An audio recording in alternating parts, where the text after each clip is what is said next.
Në skenën e teatrit kombëtar është ngjitur një nga tragjeditë më të fuqishme të dramaturgjisë botërore, Otello, vepra e William Shakespeare, që vjen këtë herë për publikun shqiptar në Regjinë e Qëndrim Rianit.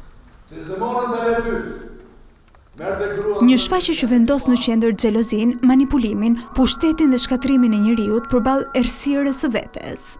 Me një qasje moderne, por duke ruajtur thelbin tragjik të veprës, regjizori sjell një Otello të ngarkuar emocionalisht dhe vizualisht, ku tensioni ndërtohet gradualisht deri në shpërthimin final. Në aspektin regjizoral është një estetikë re, moderne, të paktën mbase postmoderne, metamoderne, nuk e di si ta quaj, por tendencët e mia në vënien në skenë ose në regjinë e veprave janë tendenca që përkojnë me teatrin e sotëm. Kurse sa i përket orientimit dramaturgjik struktural në raport me Shakespeare-in, i kam qëndruar besnik Shakespeare-it.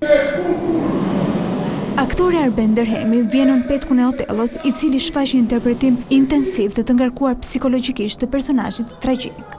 Personazhi është sa i natyrshëm dhe sa i vërtet, është edhe aq kompleks edhe aq në thonjza hero. Ne jemi mësuar me heronjë tash, se na duket një çike çuditshme puna e heronjve, po dikur në luftrat që ndodhin ka pasur dhe heronj, ka pasur dhe njerëz siç ka edhe sot, por sot herojt janë të heshtur, ose më mirë themi herojt janë ata të cilët dalin si puna Jagos edhe flasin gjithandej.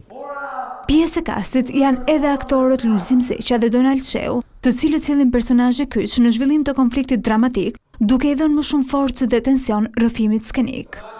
Jago për mua ka qenë shumë i vështirë, po me ndihmën e qëndrimit edhe me këndvështrimin e qëndrimit kemi shku drejt një Jago jo ai klasiku, por me një estetik tjetër, me të gjithë dramën, me gjithë përpëlitjen, me gjithë keqen.